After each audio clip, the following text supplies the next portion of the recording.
Hey everyone, hope you're having a good day. My name's Andy. My channel's Finding Value. Today we're going to do our daily technical analysis update of commodities, working our way through the dollar yields, precious metals, and commodities ETFs that I follow. I'll interject my financial opinions as we go, and if you need help with anything, check out finding-value.com where I dive deeper into all of these sectors, companies, and look for potential investment opportunities. May Day is still a coupon code, MAYDAY, if you're interested.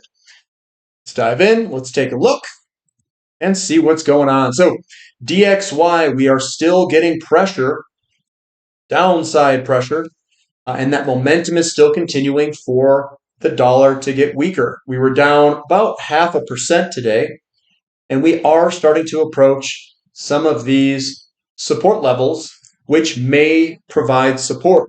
We'll see if we cut through it or if we do a turn. That I don't know at this exact moment, but the momentum is heading down and we're heading towards support. Yields up a little bit for the 2-year and we're right on support. That's that green candlestick with a little bit of support right on the support trend line, this trend line that's going on up. We'll see if it holds. If this continues lower, that probably means that the yield curve is going to uninvert. A slowdown is most likely probably coming in the future at some point. And yields for the Federal Reserve are probably going to decline with the 2-year yields. They're just front running the Federal Reserve. 10-year yields dropped just a teeny bit. It does look like it's trying to go lower. Momentum's to the downside. Not much of a bounce today, down 0.2%. And we are starting to put a little bit of a distance between the trend line support level and maybe further downside. The 30-year also was a little bit lower today, and the momentum is still continuing to the downside at this moment. The TYX-TNX ratio, it gapped down in the morning but came back up throughout the day. When this ratio goes up, it is generally good for gold, silver, precious metals. And that is starting from a very low point, and we've got a lot of runway if this wants to uninvert where TNX drops more than TYX, 10-year versus the 30-year. Bond prices basically flat. It does look like this is well positioned for a move higher. Higher bond prices mean lower bond yields. People run into bonds when they get worried about a potential slowdown or when the market, when the market slows down. And then the 2 and 10, we had yield curve inversion. The 2-year was up and the 10-year was slightly lower. And that's what we've got going on there. Actually, a pretty good bounce the past 2 days for this ratio. We're at a very inverted area, and we've stayed inverted for quite a long time. So gold down $5 an ounce. Just a small bloody nose candlestick is what I see here, and that is generally a continuation move to the upside. It's not a strong reversal candlestick. So again, momentum is still heading upward, and we have broken through a lot of resistance here, and we've broken to the upside of that. Silver, I know it's getting a little bit more selling pressure here today. Maybe we move more sideways or pull on back a little bit with this bearish engulfing that we received today. But overall, looking at it from a little bit longer, bigger picture view, we've broken out of the pattern. We very well could move around here as we go on higher in the very short time frames. So we're getting a little bit of selling pressure today. We could see some follow through. It's possible. But to me, it looks like we're just in some sort of consolidation, moving sideways. Platinum down just a teeny bit. We were up, I think, in the morning. Yeah, in the morning here, we hit the trend line and then came back. And every time we're hitting this trend line, we are weakening it. It's like we're taking sellers off that trend line. So we've been coming on up, hit it, and the lows are going to continue to keep coming on higher. So that's what I like to see, and hopefully eventually we will break our way through. And then palladium, small down day, right on support. It's still holding on. Bigger picture view, we're on the main support level coming across here. I do think that this might have to go sideways for a while to base out before heading higher. GDX down about 2%. Not a reversal candlestick. Did slow down the momentum a little bit, but the momentum is still to the upside. We could see maybe some sort of consolidation or something like that potentially. GDXJ also down 3.14, but we are above the support level going across, which is good. We need to be bullish. And then SILJ down 3%, but still, this has had some pretty good momentum, upward momentum, and it's not a huge reversal candlestick or anything like that. So we'll see if the momentum can continue higher here. And our XAU to gold ratio down slightly today, about 1.5%. We could see further pullback. This is a bearish engulfing here. But when taking a bigger picture view, this still looks really bullish on the longer term, guys. Looks really good.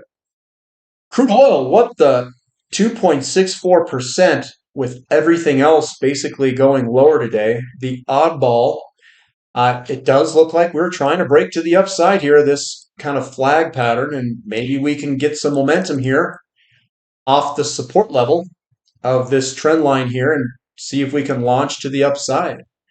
It's possible, so let's watch it together, and it's looking pretty good. Very strong finish. It finished the day very strong towards the upside. So again, let's hope the momentum can continue.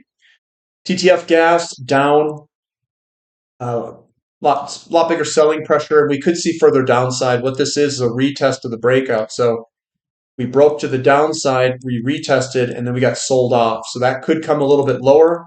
That would be basically a pattern that looks something like that. To head lower. Natural gas in America, looks like the natural gas producers just couldn't stop producing. So they continue to produce, but that's going to put pressure to the downside on natural gas for a while. We got to eat through inventory. We got to get production to slow down. We need to hold back a little bit to get the prices up. Right now, and lower. Our boy XOP, yeah, you know me, slightly lower today. Basically a flat, even day. We're right at the neckline here. We're getting support. We were running in the morning, but that reversed quite quickly. And we'll see where this thing goes. We've broken out of this pattern here to the upside. We could get a return move. It's possible out of this, but I hate to say it, it looks really strong. On a day like today where we kind of saw selling pressure across the board, it's one of the stronger sectors that I'm seeing. OIH also holding up quite well. Momentum to the upside, small bloody nose candlestick today. Still looks good to go higher if it wants to. Newcastle coal, slightly lower, but again, guys, I think this looks good. We've come all the way down. It usually bases out, and then you'll slowly get your way back on up. So I think it looks fantastic. 4 potential entry points in coal for those that have good chart patterns. Sprott-Phillips Uranium Trust still coming under pressure. We do have a little wick at the bottom. We've got support in this general area down there with a couple of wicks of the candlesticks. It's not a good looking chart though. I don't like seeing that this is a lower high. And really, if we break below this trend line there, we could see further downside if that does break. We are seeing weakness over in the technology sector, and sometimes the uranium sector likes to link up with the technology sector. So we're seeing a little bit of selling pressure. The futures pricing still looks okay. It's still hanging on. URA getting a lot of selling pressure today. We're still, surprisingly, still above support, and we'll see if that support holds. We've got URNM also getting some selling pressure, and we are in that support region still, but it is looking like we are getting a lot of selling pressure. The candlesticks are growing in size of the opening and closing prices as we head lower. That's not generally a good sign for those that are bullish. URNJ also getting that same thing. Pretty bearish candlestick today. And again, we'll see if we can hold here or not. We are back to support levels uh, where we've been riding through on this support. We've got copper down a little bit today, down 0.9%. It's still holding on to this trend line there, but it is looking a little bit heavy. A lot of the times you get an ABC correction or something like that, if that corrects like that. We've got COPX down 3%. Starting to see some selling pressure across the board. And maybe we've got some further follow through. We do have support right where we're at, and we'll see if it holds.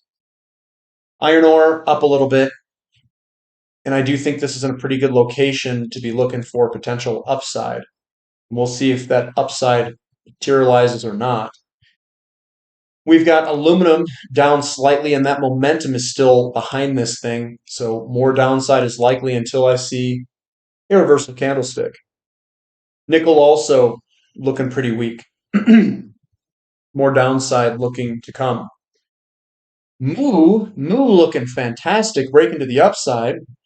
We had nice strong support here. And here we are heading on higher. One of the few sectors moving higher without the rest of the sectors. So MOO and oil looking pretty solid here. Emerging markets getting sold off. That's looking a little bit weaker today, but it's still in a decent position in terms of the breakout and support underneath and all that. We've got KRE that's up 1.21%, looking pretty good. We've got TAN down 2.83 with that indiscriminate selling. Lithium also followed suit, down 2%. And REMX also down, and this is in a bearish formation where we could head a little bit lower for REMX. Baltic Dry Index down a little bit, but we're right above support. The support region is right underneath us. Tons of support down there. I can even extend this trend line up and out. So we've got lots of support running all the way below us. XHB getting a little bit of selling pressure, kind of normal. I mean, we've had some monster moves here. That's not a reversal candlestick. Momentum still to the upside with support going underneath us. Russell 2000 down 1%, still looks good to move on up. We did get and break out of this pattern, so we could get a retest potential. But it looks really good. It looks really good. S&P 500 down 1.39%. This one here, guys, I'm not in the bull camp at all in this thing. I think we're going to go lower at some point. That is a personal opinion, but this thing has been kind of moving up and up and up. And if you look at this, you can kind of tell that we've been squeezing kind of into this corner here on a rising wedge, and it's pretty steep. So we'll see if that breaks to the downside. We are getting some selling pressure in it today. NASDAQ also getting selling pressure. This is your bearish engulfing here with not much of a bounce heading lower, and that could still come on down. You can start drawing trend lines. You can start drawing some of these things where this thing's gone up quite a bit in a pretty short period of time. You can also draw a trend line here and say, hey, this thing's not looking all that great. We could see further downside. SMCI down 7%. This is kind of what I am expecting out of tech and some of these semiconductors. They've been on fire for a pretty long time. I'm sure AI is out in the future. I'm sure it's probably good. I just don't know how good it is today. It's almost like the year 2000. And we'll see if this has further downside, but it's a pretty big down day. NVIDIA also getting selling pressure. Bearish engulfing, downside, downside, downside. Could be a double top. We'll see. I don't want to try to call this too early, but yeah, pretty big down days for both of those. And then Bitcoin moving sideways. That's a tough read. This is an ugly looking chart too, man. Ugly, ugly, ugly. We fell pretty rapid here, and we came back up. Is this a last ditch effort, or is there actually more staying power behind this? Tough to say. I got to see more candlesticks here. With technology and the NASDAQ looking pretty weak, If the NASDAQ breaks down and really starts to move, I'm going to look at Bitcoin and look for a move lower. That's what I would naturally do to see if that correlation sticks. Same with Ethereum. Ethereum doesn't look that bad. We're not getting tons of selling pressure here. It's still holding on for a potential upward bias, but that's what I'd look for, at least, is a potential move lower if the NASDAQ continues lower. But that's what I've got for today, guys. Give me a thumb up for the content. Subscribe to the channel. Subscribe to the website if you'd like. And that's all I've really got for today. Looks like we've got a lot of selling across the board. So I'm sure some people won't be too comfortable sometimes with these selling pressure, sell everything type events. But is there further downside in the NASDAQ? Is there a slowdown coming? Is there a recession coming? We'll see. Inverted yield curve, it's still inverted. It hasn't uninverted yet. So, but things could weaken. So we'll continue to monitor it together. All right, guys, we'll catch you later. This is Finding Value.